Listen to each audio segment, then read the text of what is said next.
Hail, Reckoners! Today we are playing Grimstorm. This is a game that tries to combine, according to the creators, Zelda, Dark Souls, and one other game I'm currently blanking on.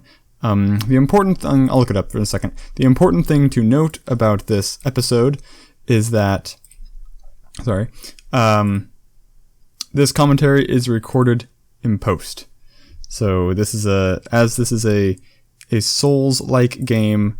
There was lots of rage, lots of close to rage quitting, and lots of repetition. And I thought it would be a far more valuable way to spend your time if I edited the things down to the successful runs, because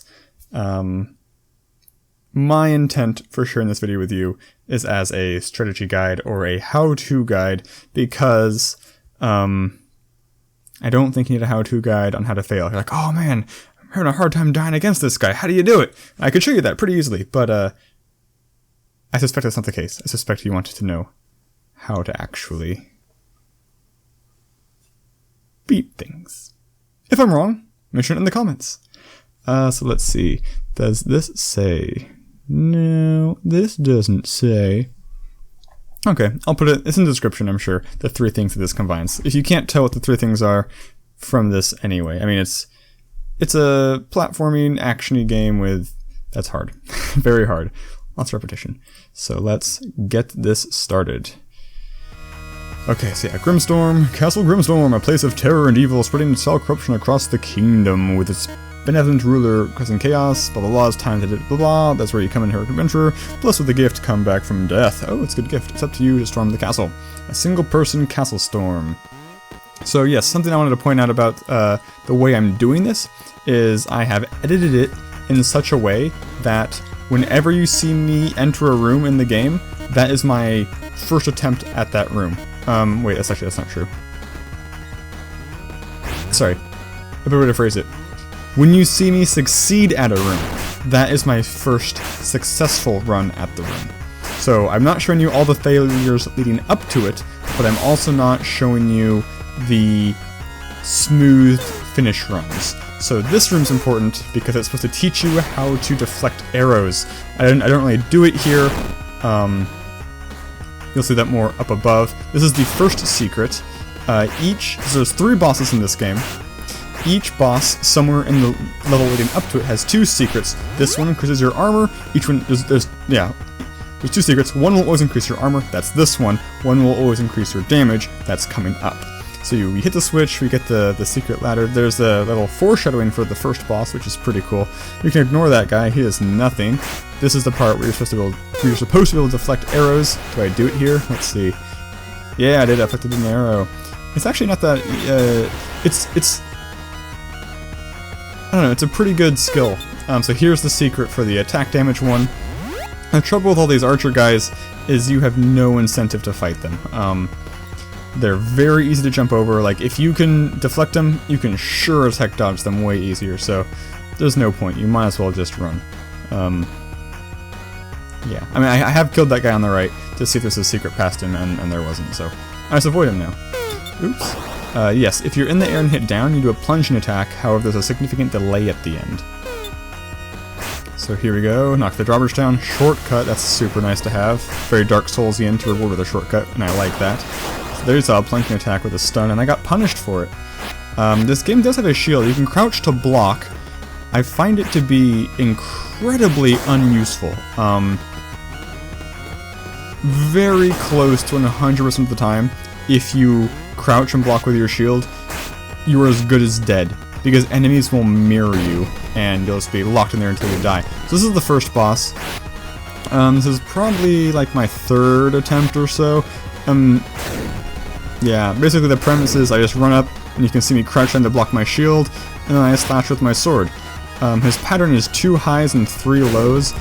You can only hit him on the high swings when he moves his shield a little bit, but I swing every time anyway, just because there's no reason not to. Now, when you crouch, you can swing your sword still, while still blocking, just like having a spear type weapon in Dark Souls. However, you deal significantly less damage. So this boss may be a lot faster if I was good at timing it, like if I could run up, see him raise his arm, hit him with a standing swing, and then crouch block really quickly, but that's hard. And this way is really, really easy. So, and it's completely risk-free, so as you can see, I just do this ad nauseum until he eventually dies in a second. Eventually. I was saying something right before this about something, I don't know. See, I don't have that key yet. I got a sewer key. Yeah, the trouble with this game also, yeah, there's not incentive to fight people. Usually the first time through I kill them, just so it's a little safer, I guess, but by the time you get to the boss, you're just running through dungeons anyway, avoiding everything, so there's very little reason to fight things. That door's locked. Oh, I edited this poorly. That suit of armor. Oh, maybe the save file's interesting. So actually what happened with my recording for this game is, I didn't start recording until after I beat the first boss, and I went back and recorded the first boss with a new game. But it looks like I had the torch already, because normally what's supposed to happen is you go into the sewers, you drop all the way down, where you saw there's that suit of armor line on the ground, you interact with that, and that gives you the torch. And so the torch lights torches, obviously. Oh yeah, here we cut because I actually died after climbing that ladder. And this is on my way back there. I found the first secret by taking a flying leap. And what do we get? I think it's the strength and sword buff, so that's really cool. Because these zombies are pretty durable. They're definitely the easiest enemy in the game. Yeah, I'd say the easiest enemy in the game. They don't jump or block or anything. They're very predictable. They're just a little more resilient than normal. And here I am trying to figure out what that door on the left is. Can I do it? Nope, I'm just gonna get shot. It's locked by some sort of contraption, so gotta go unlock that contraption. Something I hadn't pointed out about this game is every time you die, all the enemies respawn. Not surprising, but everything else you've accomplished in the physical world stays the same. Torches stay lit, doors stay down, switches stay switched. So that's what I'm talking about. Right there, you just saw. I crouched with my shield down. Most enemies will crouch facing you with the shield, their shield's down, or the archers will just stay bows drawn while your shield's up. Sorry, while you're crouched down with your shield up. As soon as you drop that shield, they'll take damage because they'll swing at you. That's not always true, but they will always shoot you. So that's what I'm saying. Shield, with the exception of that first boss, and we'll see. Actually, with the exception of bosses, there's very little reason to use your shield. I think the one time I make that exception, we'll see up ahead in a room full of zombies, because the zombies don't have shields, so it's a pretty good tool against them. But we hit the switch, so we unlocked this door, and we're exploring. We've got a zombie and a slightly tougher archer, which failing to deflect. Ugh. There we go. Yeah, deflect does really good damage. So we light the torches, bring these guys down. One big complaint I have in this game is the inability to jump off of ladders. As far as I know, you can't jump off of ladders unless you go to the side far enough. Like you can't be lined up with a ladder and then not on the ladder. That's an impossibility. And so here I die, right? Yeah, I don't think there's any way to get by these guys because I can't jump off the ladder. See, I'm trying to jump off the ladder, can't do it. Can't do it, so I'm just stuck in this fugue state, and everything has massive hitboxes way above them, so I'm just gonna go poof, explode into bits. So we're just gonna fast forward to me returning with the key I just got from that chest to fight the boss. Did I actually get... I got one weapon buff. Did I get two? I think I got both. I don't remember. So this is my second attempt at the boss. This is the easiest boss. This is the most straightforward boss in the game. Yeah. I think I used my shield a little bit against him, but not a whole lot. I died trying to get to the... I got the royal key from the boss, so you'll see where I'm heading. I died getting back here because I had to go around, and I think I died right here by getting hit like an idiot. So as you can see, just run through everything. Open the gate, into the castle. Castle Grimstorm! Don't avoid that guy, because why bother fighting him? So here we have the room full of zombies, where crouching is useful, because they can't do anything against it. The only downside to blocking here is it knocks you back. And if you're knocked out of a room, the room won't reset when you re-enter it, but all enemies' HPs will reset to full. So if I, as I say, I walk into a room with 4 enemies, kill one, leave the room, or damage a second, and then leave the room. If I come back, the dead one will stay dead, but the damaged one will be at full health. So I can't use my shield too much with in these following rooms next to after this one. Now here I'm standing around, probably picking my nose, I'm not sure what I'm doing. But onward, yes, through the sewers, thank you. Did I get knocked out here? Yeah, I got knocked out. So yeah, so he's at full health. Oh, here I die probably, I get flanked. Oh no, I just reset it because hitting him on both sides is even possible. Yeah, this is really painful to watch, the inelegant tries through the room, because later on I'm just running through these rooms super fast. Not taking guff from anybody. Now here, I don't think the torches actually do anything in these rooms. That's nice. So here, look, it's gonna shoot me as soon as I stand up. Oh, wait. Oh, that just got knocked out. Yeah, whatever. That's fine.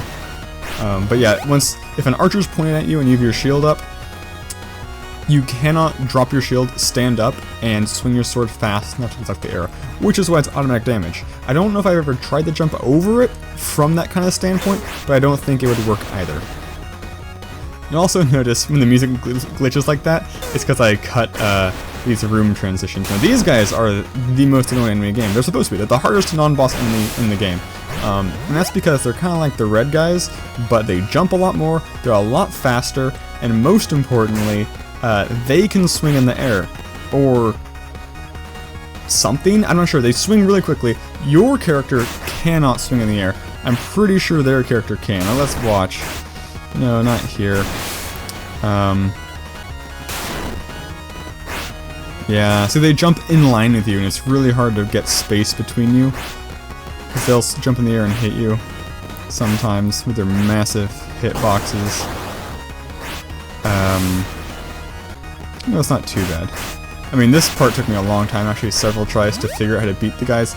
Because the trick to beating those tough guys is, okay, here's a secret. So, I'm assuming this jumping bed you use to get the secret, because for this third boss, I only get, I think, the armor buff. I don't think I found the weapon buff at all. So if you know where it is, definitely leave me a comment. Because I look somewhat hard for it, but don't really find it. But yeah, so the trick to beating those extreme protector guys, whatever they're actually called, is not to jump unnecessarily. So if you jump, they'll probably jump, and they'll probably end up landing on you. It's a good death. I forgot that guy. I hadn't. So basically, I always trick those guys to fall down ladders, and he did, and so he resets and leave the room, and I forgot about him, so he killed me. I'm leaving this part in because it shows a relatively, that's where I was testing to see if it could swing in the air. I'm leaving this part in because it shows a relatively clean run back to the castle without taking any damage. I think I show my final one later. Yeah, so you trick this guy to falling. Oh, here I'm just showing me opening the doors. Because these rooms are pretty hard. I mean, these are the final rooms before the boss. And basically I just sacrificed myself to get to the final boss. But now I've edited it, so you'll see my final run on the boss. He took a fair number of tries. Basically, yeah, see, they were locked. So I'm waiting for him to have distance, because I need to be able to jump over him. Because his sword has a really tall hitbox, so if you jump too early, he'll still hit you in the air. So you need to jump late enough. And there I'll stay shielded sometimes, because I can't, I need to have him teleport not on top of me. So I need to have that space to jump over him, otherwise it'll suck. But yeah, so that's the final boss. I can go into more detail on to beat him if that wasn't really clear. It's kind of just all timing. Every third one, roughly every third hit on him he'll switch to the lasers. The trick is to go on the right side, because if you get him teleporting on the other side of you, you're screwed. So this, I think, is what I was thinking. This is the clean run through of no damage, just get to the boss. Well, I think I get hit once on my way to the boss, and that's pretty consistent. I'd average about getting hit once on my way to the boss. But doesn't really matter, because in these style of games, getting hit by the boss is flavor-wise a one hit. You shouldn't be getting hit by the boss, really. Like, if you're getting... Because of the repetition, you just kind of know the boss patterns. So, usually, in Dark Souls-like games, or Zelda-like games, less so with Zelda, because they give you massive HP pools, but in a lot of these roguelike Dark Souls games, the run where you beat the boss, you don't really get hit. Actually, on Super Best Friends, they were just talking about this, because they were playing Bloodborne right now, and they were trying to beat this boss, and they were using up all their consumables. So you can't use a bunch of consumables training to beat the boss. So you train against the boss without using consumables, which means when you beat the boss, you don't use consumables anyway. I mean, obviously it's a kind of an exaggeration, but it's the same kind of idea. So this game, I kind of like what it did. I found it a little... I was gonna say a little more frustrating than fun. I don't know that that's completely true. I definitely found the ratio of frustration to fun to be a little higher than I think is ideal. That might be the hallmark of a good game, though. I'm not really sure. Obviously, once you beat that game, you're kind of overjoyed. You're like, yeah, I beat the hard thing. So any opinion I have now is kind of probably marred by that. There's one other thing I wanted to say about this game. Oh yeah, it's one of the things that makes it different from a Dark Souls game. Is like Dark Souls games, they're hard and good. It is not difficult to make a hard game. It is very easy to make hard games. The trick is making games that are hard and rewarding. This game here, it is hard. It's a mix of hard. It's a mix of the good kind of hard, and it's a mix of the bad kind of hard. And now, so the example of the bad kind of hard is a lot of NES games where a lot of the time the player dies or doesn't succeed. It can be chalked up to something like kind of wonky hitboxes, just clunky mechanics, and I feel like that happens a lot in this game. Now, obviously, this game is an indie game jam game, so it's not going to be the most polished thing. So I'm not saying, like, shame on you game developers for making a bad game. They didn't have the time. But I mean, that doesn't mean I can't say, oh well, the mechanics are perfectly fine given the time. As a product, that my experience is still that with those mechanics. So it's a very decent game for a game jam game. So the reason I'm doing this game, I do it for the same reason I did all the other indie games, but one of the big reasons I picked this particular game is it was one of my favorites from, currently on Game Jolt, there is a competition going on, so you can, I think it was today when I checked, there were 87 games submitted, most of them are playable, and you can vote on them for the competition. And I will probably do maybe one or two more from there. I'm not really sure. It seems to me like so far the vast majority of them are point-and-click adventures, which I don't go out of my way to do for the channel. Like I did the Dark Crystal one because I freaking love the Dark Crystal. But the feedback I'm getting from you as the viewer is that you don't particularly find those as engaging, and I get that. If you'd like to see me do more point-and-click adventures, leave a comment below. Call to action, guys, right? You love it when I tell you to leave comments. If you don't like me asking you to leave comments, please leave a comment about that. But yeah, so I guess this is my Grimstorm guide. If you think I didn't go into detail enough on something, definitely leave a comment.